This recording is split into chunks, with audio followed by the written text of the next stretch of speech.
Trump साहब और Iranian नेता वर्ग दोनों ही विजय घोष की दावा करते हैं और कहते हैं कि दूसरा पक्ष वार्तालाप करने के लिए मजबूर है, उनसे शांति की अपील करता है। ईरान में एक मुहावरा इस्तेमाल किया जाता है फ़ारसी में और अरबी में, मुतज़ायदात। मुतज़ायदात का मतलब होता है ओवरबिडिंग। ईरान के लिए विजय के मायने कुछ और हैं, इज़राइल के लिए कुछ और हैं और अमेरिका के लिए कुछ और है। जिस तरह की आसान विजयश्री की कल्पना ट्रंप साहब ने या नेतन्याहू साहब ने की थी, वो उनको नहीं मिली है। अराक्ची ने कहा है कि जो फ्रेंडली कंट्रीज हैं, चाइना, रशिया, कतर, इंडिया और पाकिस्तान, उनके जहाज़ों को, मित्र देशों के जहाज़ों को हम लोग जाने दे रहे हैं और उनके हिसाब से हम सीज फायर पर हामी नहीं भरेंगे। हमें पूरा कंट्रोल स्ट्रेट ऑफ हॉर्मुज़ पे चाहिए। भविष्य क्या होने जा रहा है, क्योंकि अब ब्रिटेन ने भी मना कर दिया है, अब हम इसमें हम साथ नहीं लेंगे। जल्दी से जल्दी एंटोनियो गुतेरेस ने भी कहा है कि इस पे सीज फायर होना चाहिए। जी, आपने जो कहा है वो अलग अलग दिशाओं से वो सही है और इनमें अगर लघुत्तम समापवर्त्य निकालें तो ये होगा कि अनिश्चय की स्थिति बनी हुई है।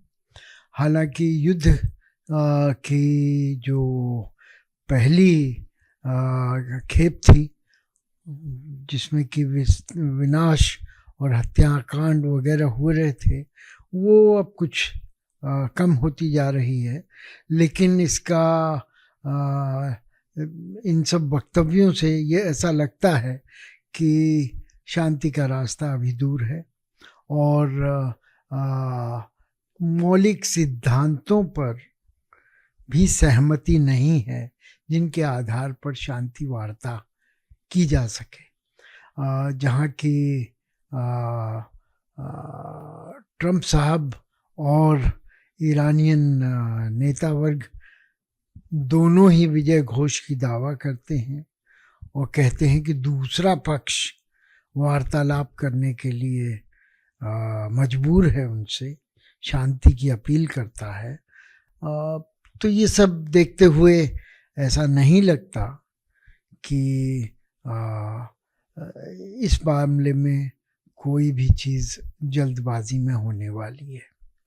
ईरान में एक मुहावरा इस्तेमाल किया जाता है फ़ारसी में और अरबी में, मुतज़ायदात। मुतज़ायदात का मतलब होता है ओवरबिडिंग।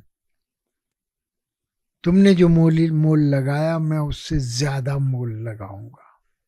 तो दोनों पक्ष ओवरबिडिंग कर रहे हैं और ज़्यादा बढ़ा चढ़ा करके अपनी शर्तें रख रहे हैं। दूसरे पक्ष को ये शर्तें मंजूर नहीं हो सकती, ऐसा उनको भी पता है। लेकिन मैक्सिमलिस्ट पोजीशन जो है, अधिकतम जो अपना रवैया दिखाने का है, चाहे वो ट्रंप हो, चाहे वो नए आयतुल्ला सुप्रीम लीडर रहबर हों, दोनों ही तरफ से ऐसे प्रयास किए जा रहे हैं और ऐसे प्रयास ख़ास तौर पर अंतर्मुखी हैं। अपने जो समर्थक हैं उनको ये दिखाने की कोशिश की जा रही है कि उन्होंने जो त्याग बलिदान किए हैं या देश ने जो इसमें राजनीतिक या सामरिक पूंजी लगाई है, वो बेकार नहीं गई है। उससे हमें विजय की तरफ आश्वस्त होने का अवसर मिला है। ईरान के लिए विजय के मायने कुछ और हैं, इज़राइल के लिए कुछ और हैं और अमेरिका के लिए कुछ और है।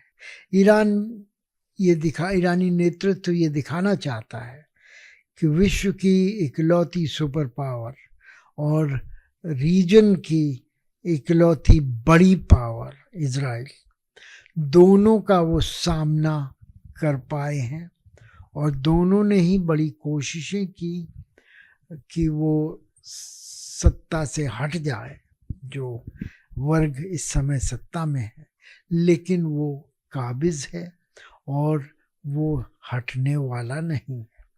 दूसरी ओर इज़राइल और अमेरिका ये दिखाना चाहते हैं कि उन्होंने नेतृत्व के शीर्ष पर जो लोग हैं उनमें से कईयों का खात्मा कर दिया है और ईरान की सामरिक क्षमता, चाहे वो परमाणु संकीर्ण की हो, संशोधन की हो, या मिसाइलों के उत्पादन की हो, या अपने प्रॉक्सीज को, अपने पिट्ठुओं को समर्थन देने की हो, वे उसको काफ़ी हद तक नष्ट भ्रष्ट कर चुके हैं और ईरान लड़खड़ा रहा है और इसकी सत्ता परिवर्तन होने के दिन करीब आ रहे हैं और वे ईरान के नागरिकों से को बरगला करके विद्रोह कराने की भी खुली छूट देने की कोशिश करते हैं। तो ये सब देखते हुए एक तरह से राजनीतिक और सामरिक समीकरण जो हैं वो उलझे हुए हैं, लेकिन कहना ये होगा कि जिस तरह की आसान विजयश्री की कल्पना ट्रंप साहब ने या नेतन्याहू साहब ने की थी वो उनको नहीं मिली है और ईरान ने हार्मूज के जलडमरू मध्य पर अंकुश लगा करके ये सिद्ध कर दिया है कि वे विश्व अर्थव्यवस्था को तेल से वंचित कर सकते हैं और इस तरह से वे अमेरिका के ऊपर दबाव बना सकते हैं।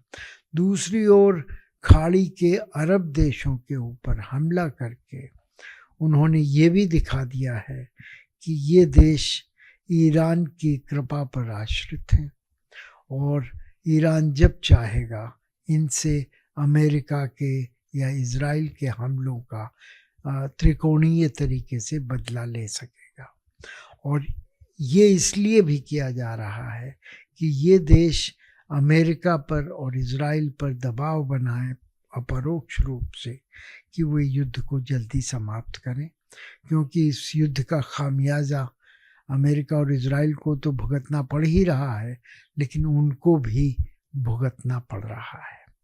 तो ये सब देखते हुए एक बड़े ही असमंजस की स्थिति इस समय है, जिसमें कि ये कहना मुश्किल है कि शांति की बहाली कब होगी, क्योंकि ट्रंप साहब जो हैं वो अपने लक्ष्यों को बदलते रहते हैं और इस आकस्मिक बदलाव की वजह से वे एक तरह से ये कभी भी कह सकते हैं कि मैं जीत गया हूँ, अमेरिका जीता है और ईरान हारा है और अब मैं अपनी सेनाएं वापस बुला रहा हूँ। लेकिन दूसरी ओर उनके विपक्षी अमेरिका में भी और बाहरी देशों में भी ये कह सकते हैं कि आपने तो सत्ता परिवर्तन की बात की थी, आपने तो न्यूक्लियर हथियारों के कभी न बनाए जाने की बात की थी, आपने तो कहा था मिसाइल की रेंज कम कर दी जाएगी, या परोक्ष जो उनके पिट्ठू हैं उनको इजराइल से कोई खतरा ना हो। प्रभातखबर.com, विश्वास वही, रफ्तार नहीं।